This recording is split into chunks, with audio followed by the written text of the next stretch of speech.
This is 51 Stories, and this week I'm writing Cyberpunk. It's a story about a psychologist on an orbiting space station who might be a bit too well equipped for the job.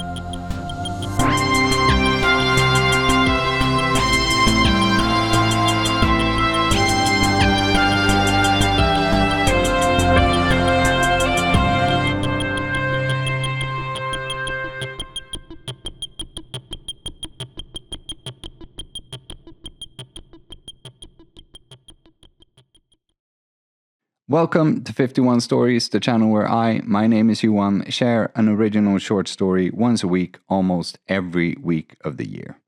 Every Monday, I'm given a random assignment from my AI editor, and every Friday is my deadline. This week, I was tasked with writing a cyberpunk short story on the theme of justice and morality.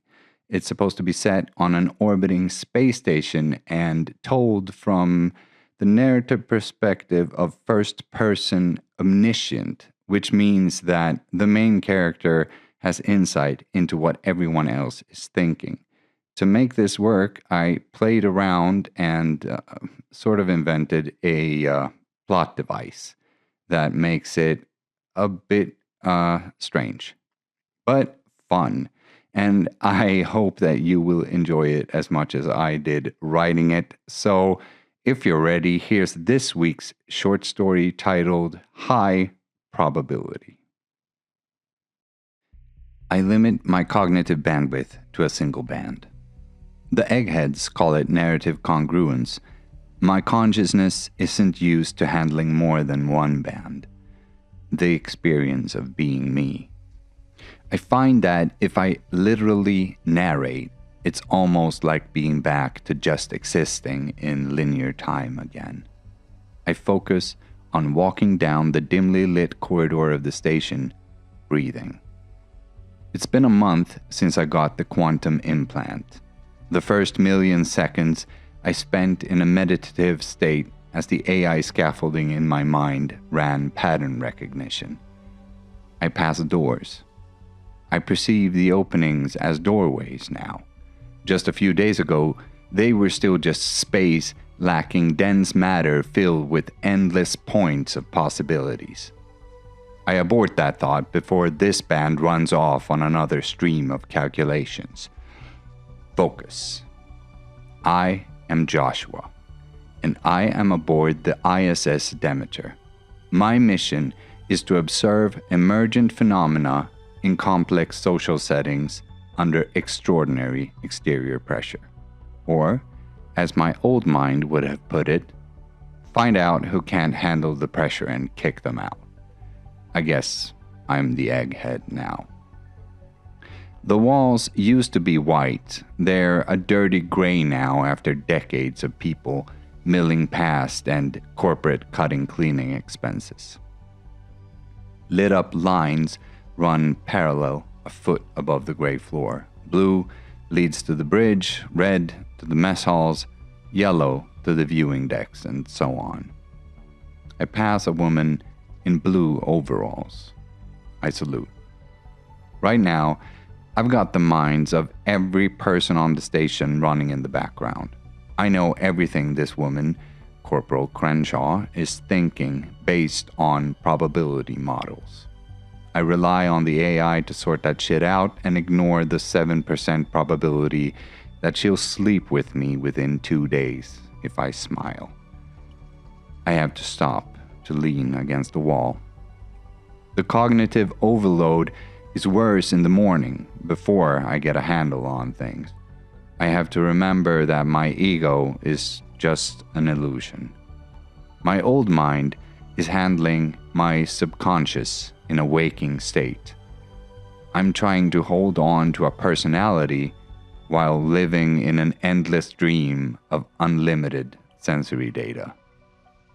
Just keep narrating. I am Joshua, and I am following the red line to get some breakfast. The mess hall is crowded. I know everyone's names and the likelihood of every single possible behavioral expression associated with them at every minute increment of observable time. I drink water and eat an optimized amount of nutrients. I avoid coffee like it's poison now. Caffeine speeds up my processing to the point where my surroundings just become clouds of matter resisting entropy at varying levels of success. I'd rather just be a human in a body for a few moments. I am Joshua. I can think slowly. Good morning! Fuck. Interaction. Good morning. I look up at the man, Lucas Jennings, engineer, assigned to the hydroponic gardens in Sector 3. He's been oscillating between an 11 and 17% likelihood to hit me since I came aboard. I've sent the data back to the corporation. It shouldn't be higher than 3 to 5. What's your name again? He asks. Ames. Joshua. Josh. Let's see if some familiarity can shave a couple of points off the animosity there, bud. Well, Ames, I heard Wardcliffe sent you to keep an eye on us. There's an 87% likelihood you would have heard that. I'm just a psychologist, Mr. Jennings, and I'm not here to evaluate you. No? I'm evaluating the station, making sure that it can sustain your emotional well-being. Time slows down as I open 8 bands. I release a cocktail of signal substances to optimize every micro-expression in my body language to set him at ease. Around me, 5 people are watching. 2 of them are listening in. 1 is sympathetic to Jennings, the other thinks he's a bully. I make use of the fact that Jennings is standing, making myself smaller. I win over 4 of the ones who are just watching. Everyone loves an underdog. Evaluating the station, Jennings snorts. We are the station, Ames. One of my bands highlights his violent tendencies. He just blew past 30%. I'm sorry, Mr. Jennings. Did I say something to upset you? This is my job. Test the system for weakness and apply pressure where it emerges. You don't have to say a goddamn thing to upset me, he says, looming over me now. The fact that you're more machine than man is enough. Sorry you feel that way, Lucas. He leans in close, a 6-foot mass of a septillion molecules temporarily held together and operated by a consciousness we've only begun to understand, a meat glove worn by the creative force hiding in the dark matter of this universe, a mask worn by a god with an infinite amount of faces dreaming to entertain himself. My consciousness steps outside of time to process. The AI layers Jennings' file on the real-time data, and the extrapolation is straightforward. This all goes back to his mom's new boyfriend when he was 6. I am the surface upon which he projects his pathology, and the space station is his mother. As above, so below, I guess. I hop back into real time where his face is inches from mine. It's Mr. Jennings, asshole, he hisses. Ding, ding, ding. 50-50 probability of a punch. Jennings is out. I don't even have to report it. The corporation's got more or less unlimited access to my processing. I see the guards by the door beeline for us. There's likely another team headed to clean out his quarters already. Mr. Jennings, I say flatly, dropping the charade. You have been deemed a liability. As of this instance, Wardcliffe has terminated your contract. I register his impulse before his fast-twitch muscle fibers receive it. Before he even raises his fist, I grab his wrist. He stares at me, his pupils contracting into black, tiny pinpoints in the center of bloodshot, bared whites. The guards grab him and unceremoniously haul him away. Around me, the likelihood of similar behavior drops by a collective 40 points. I register one exception, and shoot Corporal Crenshaw a pointedly blank stare. She reconsiders. Funny thing is, she's 6 points more likely to sleep with me now. I get up, walk out, following the yellow stripe. Joshua needs to take a moment. The view from the decks is why I volunteered in the first place. I wanted to see the planet from space. Isn't that the way we are? We let the most trivial desires define our entire existence. Let one single thought become the foundation for an entire system of belief, rationalization, and sacrifice. I want to hit that guy, so I give up my career. I want to keep my career, so I abandon my ideals. I want to see the world from space, so I relinquish my brain to a global megacorporation and become some kind of mind-reading spy on their run-down space station. I open 64 bands, flood my brain with data and extrapolations to give myself some privacy. In the one band I keep for myself, I ask a very important question. What is the likelihood that they can keep me here? It's 0. Doesn't take a genius. I look at Earth, our entire existence framed by a window. If I hold my hand out and close one eye, the world neatly fits in my palm. I have one of those single defining thoughts. Why did you do that? I turn. She actually caught me by surprise. Corporal Crenshaw stands a few feet away, staring at me. Jennings was a good man. Why did you get him fired? You have no idea what I did, I say calmly. She doesn't. At least, she's extremely unlikely to. I know it wasn't fair. I don my Joshua mask now, compassionate and caring station psychologist. He was about to assault me. Her eyebrows bunch up. He didn't, though. I can't tell her the impulse was already racing through his nervous system, so I say, Are you attracted to me? There's an explosion of conflict in her face. I know that she is. I know that she knows it's against company policy. I know that she's smart enough to figure out what I'm implying. Blushing with equal parts anger and excitement, she stares at me, then spins around and leaves. I smile. The likelihood that she'll sleep with me just jumped to 47. Earth can wait.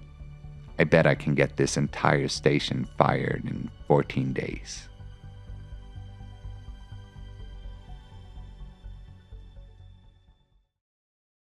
Okay, that was high probability.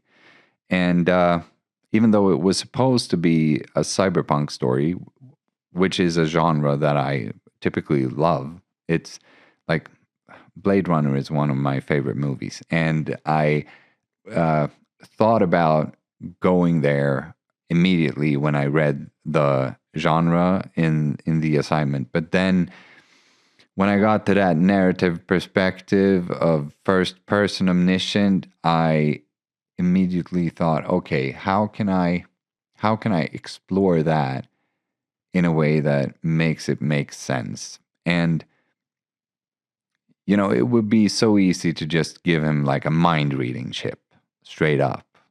And that seemed a bit boring. So I wanted to play with the idea that he can't really read minds, but he's such an efficient probability calculator that he can more or less read minds. So I know that this probably wasn't a riveting story, but it's more of an experiment with that idea. And again, I feel myself getting stuck in this trap where it's much less a short story and more of a prologue to a larger story. I mean, this would be the perfect setup for a villain. in a cyberpunk story. Like this guy wakes up, he has this neural implant which makes him more or less a mind reader and a master strategist, and he has this I wouldn't say evil inclination or impulse, but this, he realizes that he can do pretty much whatever he wants with this. He has power over everyone. So, and he seems a bit disgruntled about his life choices and his current situation. So, it sort of became this thought experiment of what would you do? But then it's a short story, and I didn't get to complete it and truly explore what he would do with those powers. So I don't know. I think it's a fun little narrative. It's a fun little exploration of living inside a mind like that for just a brief second. But I'm not sure that it really counts as a short story. Either way, I hope you thought it was a fun little experience to just peek into a mind like that and how I think it would probably work, and how you would have to integrate technology like that in your perception. I actually think that we're probably not too far away from having to deal with people like that, having to deal with experiences like that. I mean, I might be wrong. It might still be 100 years away, but it feels like it's creeping closer and closer to the point where we'll be able to integrate processing power that is far superior to the type of processing power we currently have. I mean, the mind is a magnificent thing, and I mean, it's immeasurable, the potential for how it actually interacts with reality and stuff. But just implementing or integrating it with a processor that processes information and can extrapolate from data in a way that is not intuitive but very systematic is very different from the human experience. And, just seeing the cross between the two is I think it's kind of fascinating. And that is what I intend to use these short stories for. I mean, this was a bit dry. It wasn't a particularly riveting narrative, but it's I think this is what stories are supposed to be used for. Just to explore a thought, explore an idea, see where it takes us, simulate the experience, or simulate the scenario. Especially sci-fi. I think that is what sci-fi is. We are sci-fi writers have always, sort of extrapolated current data into the future to see where it might take us. That's the entire idea behind Star Trek and stuff like that. So, yeah, that's it. It is what it is. Some of these stories will be more contained and more story, and some of them will just be these sort of narrative meditations on ideas and concepts. So I hope you liked it. If you did, please like the video and subscribe to the channel. You can also follow the channel on Instagram on 51 Stories Told. And if you want to read these stories and in your own voice and not have me do it, they're also available for free on Substack. That's 51stories.substack.com. And yeah, take care. All hail the eternal story worlds.